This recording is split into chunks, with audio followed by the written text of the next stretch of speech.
So I'm going to first talk about a pretty pivotal day. It was a couple of years ago. Does anyone recall what they were doing May 14th, 2015? Anyone? So let me take you back to that day. I just landed in Mexico from Minneapolis, and I'm sitting in the airport getting ready to get picked up to go to Joe and Megan's wedding. And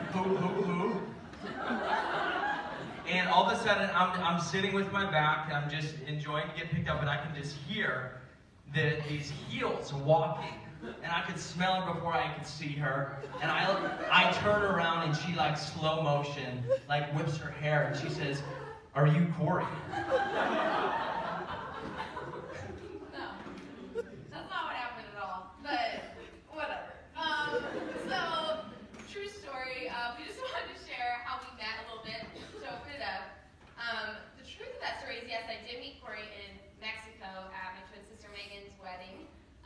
In 2015, but I remember asking Megan, because my dad and I went to go pick everyone up, because it's Mexico, you know, you're going through customs, all things. So, I'm like, who's this Corey guy? You'll know who he is. I'm like, what? Who is he? She's like, I don't know, just look like a wrestler. I'm like, okay. So I show up, and I'm staying with my dad, like, I don't know this kid's flight lines, I don't know who he is, but we're there getting my friends who are the bridesmaids. And sure enough, my first impression of Corey is he's walking in the middle of all these girls, like laughing. I'm like, that's gotta be Corey. And I asked Megan on that trip, I'm like, is he single? He's really cute. I'm kind of feeling the vibe. She's like, no, he's in a serious relationship. Backed off. But then that relationship ended like a month later. So I guess it wasn't that serious. So, whatever. So then, fast forward, after the wedding, Corey got in touch with me.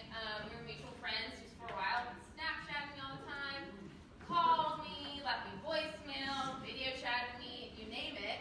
And like any single woman, I'm like, this kid probably likes me. Obviously, like, duh. And so I ended up volunteering at UTC Minnesota.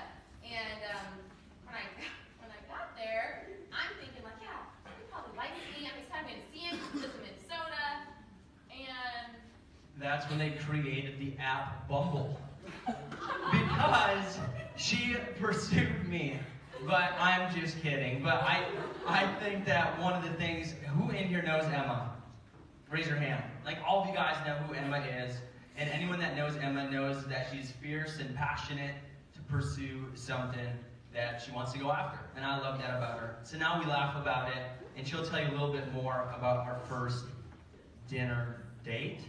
No. Well, I was hoping it was a date. It was not a date. So I show up to dinner, and I'm like, okay. It's been kind of awkward. I show up from Minnesota. I think he likes me.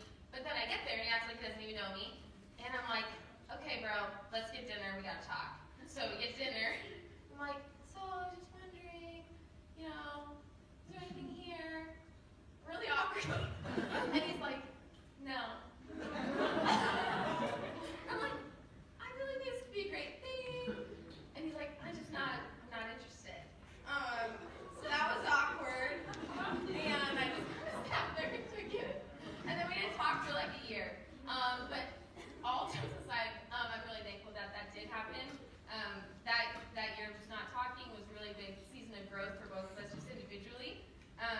So fast forward a year, I was raising support to come on staff and ended up being his assistant. So I needed some side cash flow while I was raising support, and we became good friends. And then in the fall, Megan and Joe were in Texas for their business. You should come out to Texas. We're hanging out with Corey. And I was like, okay. I think we're cool. Like, we become good friends. And so I fly out there, and Corey made it so clear, I do not like you. He was nice about it. He was nice. But I knew we were just friends. So I'm like, having a great time, no pressure. We're just friends. Kind of put him in the friend zone. And then It was on that trip I realized I liked her. so I decided, I was talking to one of my mentors, and I was telling him a little bit about Emma, and he just looked at me with like this concern, like, why are you not in Michigan? And I was just like, that's a really good idea. So I flew up to Michigan a couple of weeks later, met Emma at Capital Prime, tricked her, lied to her, and surprised her on a date she didn't know that she was coming to, and she didn't even know that I was in town.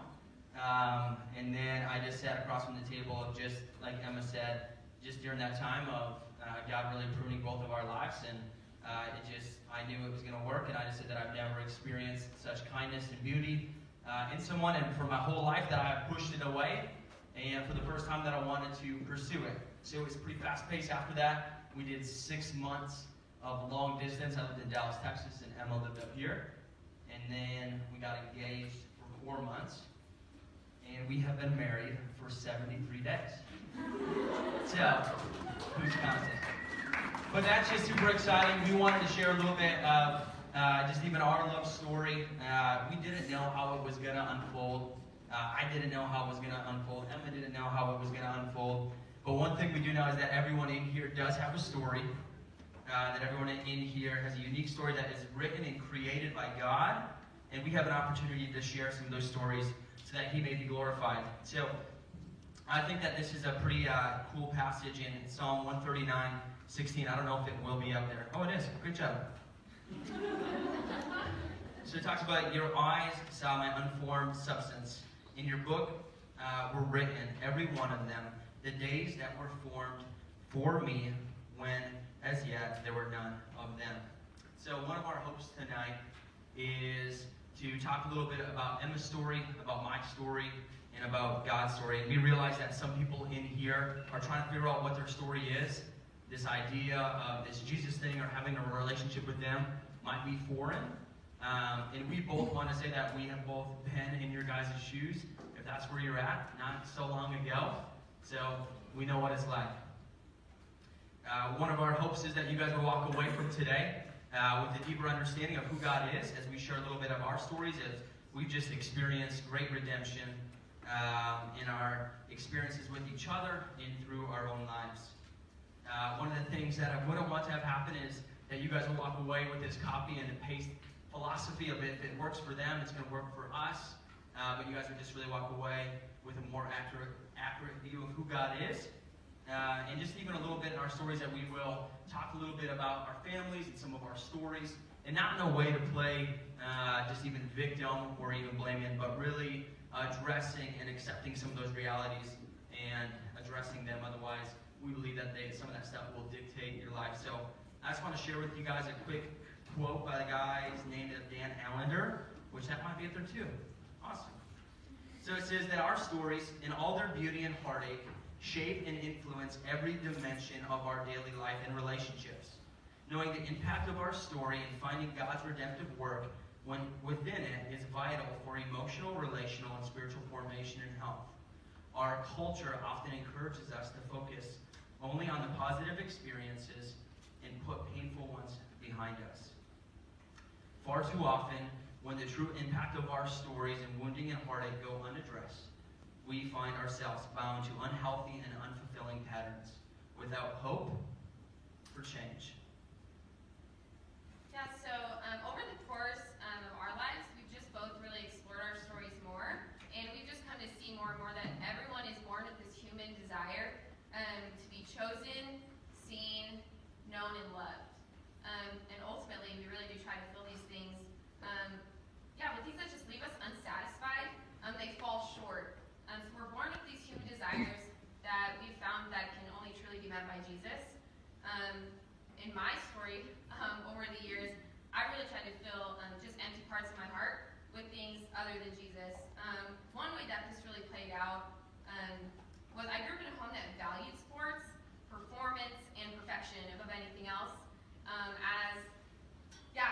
And really just this fear of if I don't measure up to these expectations being held of me by my dad, my family, my gymnastics coach, then I'm not perfect, they're not going to approve of me, I'm not going to be accepted. And that really was, just a lane that I rode in for a long time. One example of this that I remember, just to give you a picture of our lives in gymnastics, Megan and I both were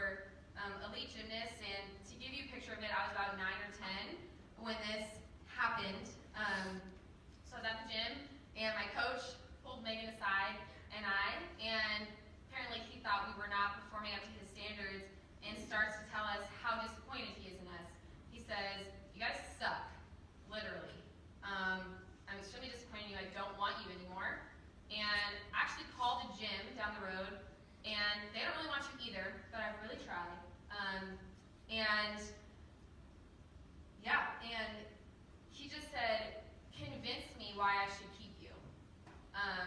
And here I am, this 9-year-old, sitting with my sister of like, here's this man of authority telling me, prove yourself and convince me why I should keep you because you're not good enough right now.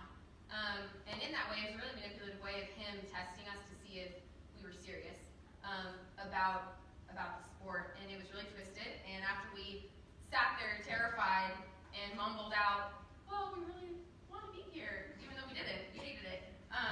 He was like, oh, I'm just messing with you. Just want to see how serious you were. That was really traumatic. And if that doesn't create a performance-based love, then I don't know what does. And that just rang true through a lot of my life. And this needing to be perfect, to be let trickle down through all of my relationships in middle school, high school, how I performed as a college cheerleader, and ultimately my view of God. I copy and pasted exactly what my coach told me at the age of 9, and that I lived out onto the face of God, of that I need to be perfect and his love is conditional. If I don't perform and if I'm not perfect, then he won't keep me. I'm too much and I won't be accepted by him. So I walked out through middle school and high school. I ended up quitting gymnastics, and life just got messy as I tried to understand who I was and live up to this expectation that I had over myself. So I wanted to be chosen and seen.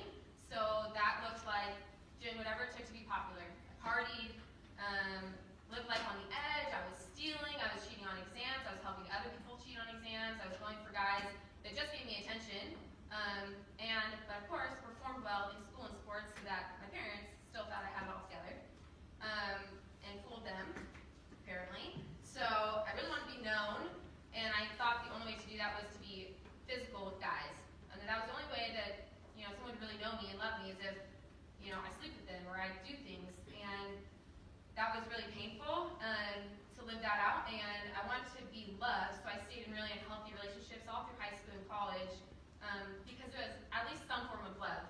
My family during that time had really broken up with divorce, and it was just really messy. So over those times of making those decisions, quickly realized I suck.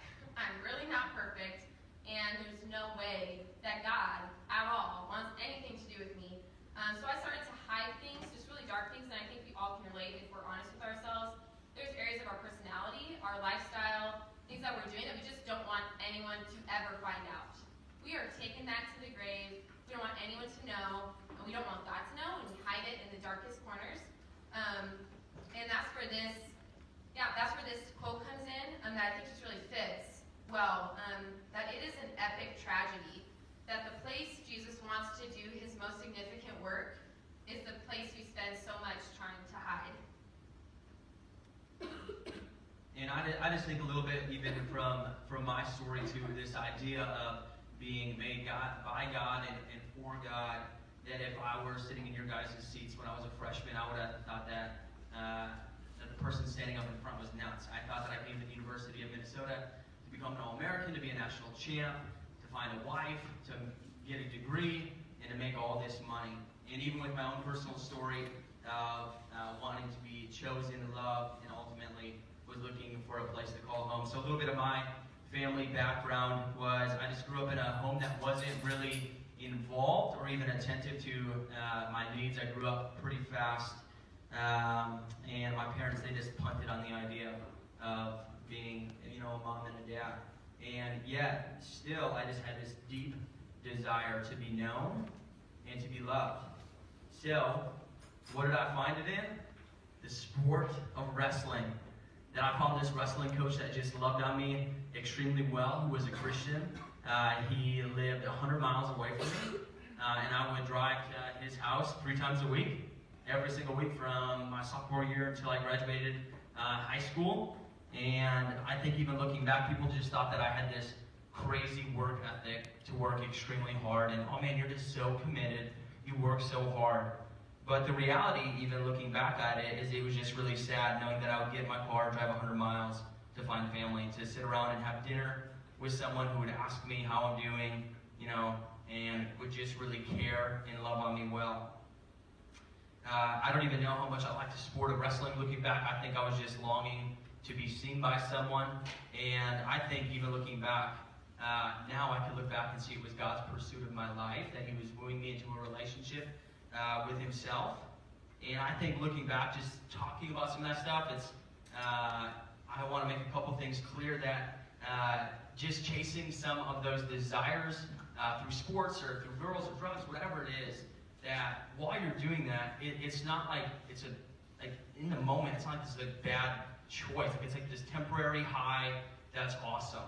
And it's fun and it's exciting and it's fulfilling only for a very, very short time. And I'm sure that some of you guys can relate to that, just what it's like to win a match or, to sign to come here at Michigan State, how exciting it was. They're not bad things, but they're ultimately just temporary.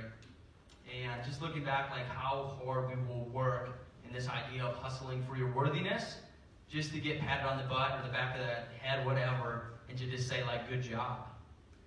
Can anyone in here, can you guys relate to this? Are you guys tracking with that?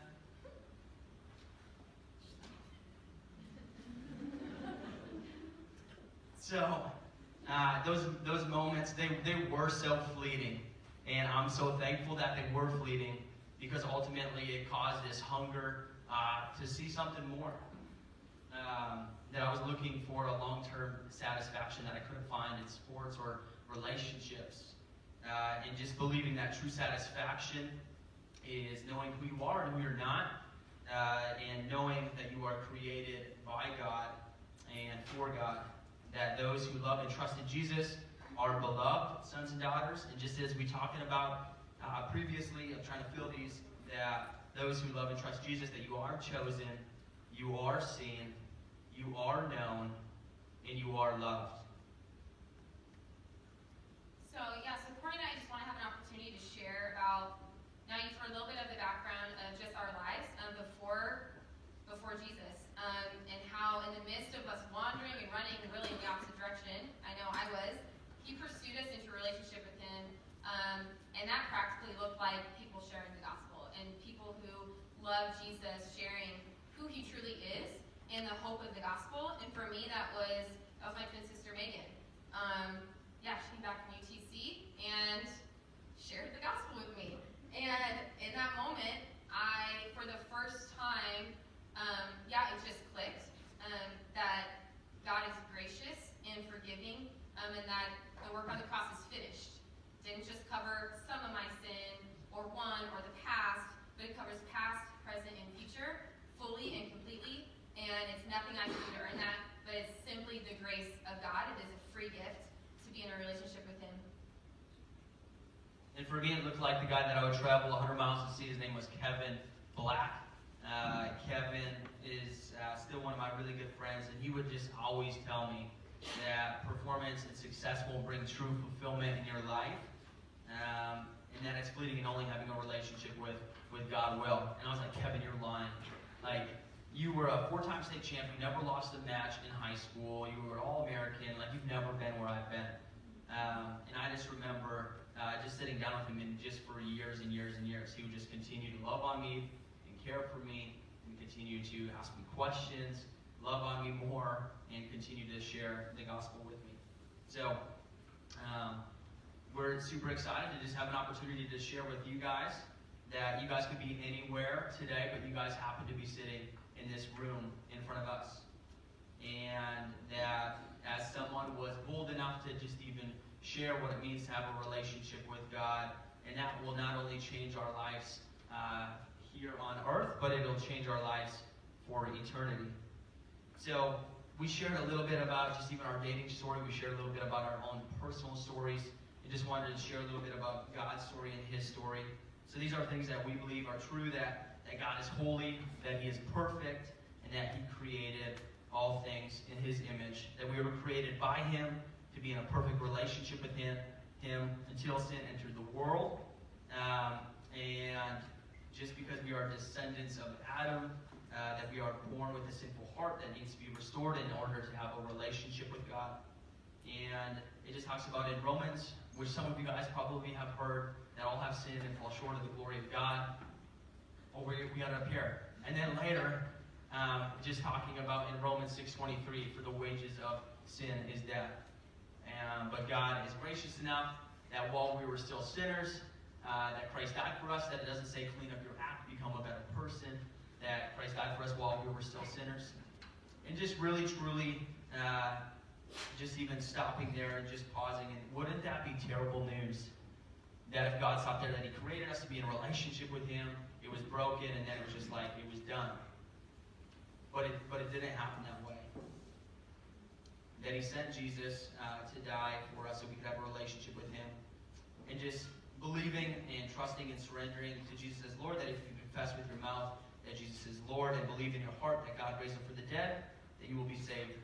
For with the heart one believes and is justified, and with the mouth one confesses and is saved. So yeah, that hit me like a freight train when making sure that with me right after I graduated from college. And after that, the truths that I was living in of you have to be perfect and perform and you're not good enough and you're too much, those all started to fall away, and different truths started to be what I lived out of. And that was that I don't have to convince God I'm worthy because I have faith in His Son Jesus, and I'm His. I don't need to try to be perfect because He is perfect. 2 Corinthians 5:21. For our sake He made Him to be sin who knew no sin, so that in Him we might become the righteousness of God. And one of my favorites is I am not too far gone or out of God's reach. There's nothing I can do that can out-sin the work that Jesus did on the cross. And it's real. His grace abounds. His blood was poured out for us. And when we trust Jesus and confess our sins to Him, we are made new and become children of God. And Romans 5:8, again, Corey shared it earlier, is that God shows His love for us, and that while we were still sinners, Christ died for us. I thought for so long that, I'll just do that. Like, I'll just become a Christian. I'll do that whole church thing when I get my crap together. Later on in my life. Well, that's not promised. And so many years, I feel we're just empty and dark. And I wish, I would have learned this earlier, and that I would have come to AIA when I was a college athlete, and I didn't. But here I am, and God is so good and has redeemed so much of that. Here's a quote that I love. It's by Tim Keller. I'm just going to kind of lead into more of my relationship with Corey. To be loved but not known is comforting but superficial. To be known and not loved is our greatest fear. But to be fully known and truly loved is, well, a lot like being loved by God. It is what we need more than anything. It liberates us from pretense, humbles us out of our self-righteousness, and fortifies us for any difficulty life can throw at us. So that tangibly played itself out. Again, as I mentioned earlier, I really hid so much of my life from everyone, all my teammates, my family, tried to hide it from God. And there was just areas of my past that I want to take to the grave, that I would never share with anyone. And I started to, the Lord put people in my life like Phil and Julie and people with AIA and just other believers that I started to open up about all my junk. And I started to be fully known, more known, and more free of some of these chains that God really just wanted to break. And this played itself out really tangibly with Corey. As we were dating, this was last Christmas. Can't believe it was only a year ago. I was in Arizona and he was with me, and then we were going to drive from Arizona to Texas, 15 and a half hours. I'm like, okay, this would be maybe a good time to share some of, more of my story, but, Lord, how about you just put it on His heart to bring it up, and then just wait for that. And sure enough, Corey did, and just, opened up this conversation of, hey, I'm ready to kind of hear anything you're willing to share. I was like, okay, well, here we go. And I was really nervous. All jokes aside, I'm like, if I share some of this stuff, he could reject me. 100%. He could walk away. That had happened to me before. I've opened up, I've been vulnerable, and I've been heartbroken. And people have judged me and, just rejected me. And I was terrified. And I remember sitting in the car and just shaking and opening up to him. And his response was such a tangible act of God's grace. Really was of just the face of Jesus.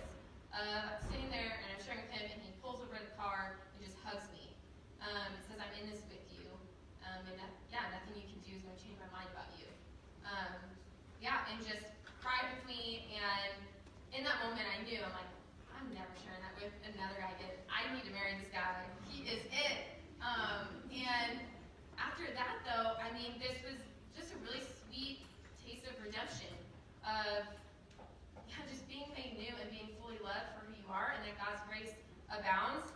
And there's a quote here that I really love as well, that though we are prone to deflect and self-protect, Jesus wants to give us living water by healing our deepest wounds. It's really evident, we don't have verses for this, but just in John 4, Jesus does not shy away from hard conversations, and he's not afraid of your sin, and he's not afraid of your past. And he shows that in John 4 when, he presses on deep wounds, and he wants to go to that place.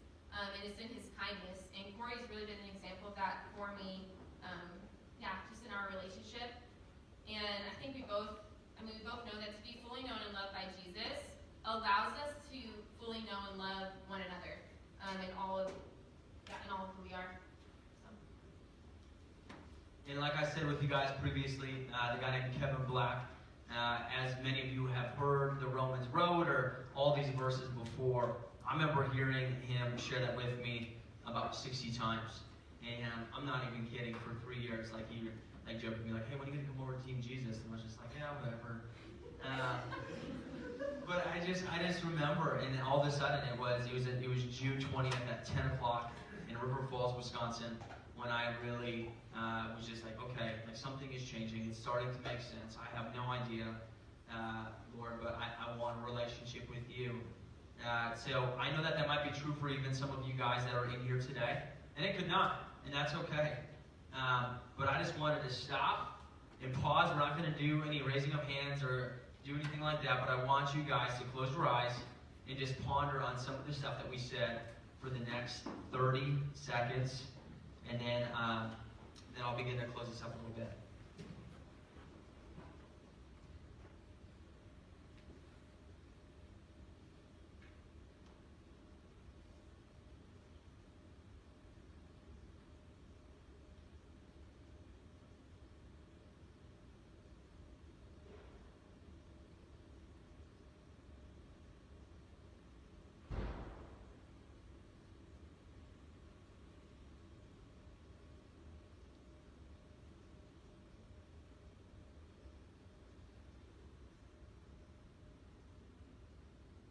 All right, you guys can open your eyes. All right, so the other thing is, I think just even our time in college, that I was involved with Athletes in Action as a freshman in college.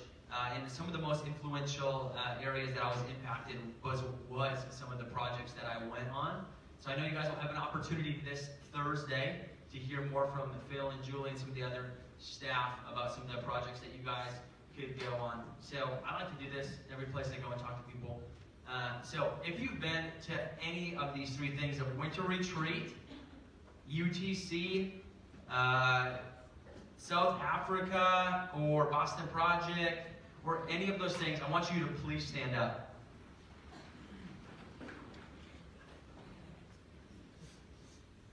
So people standing, I want you to look at the people sitting. People sitting, I want you to look at the people standing.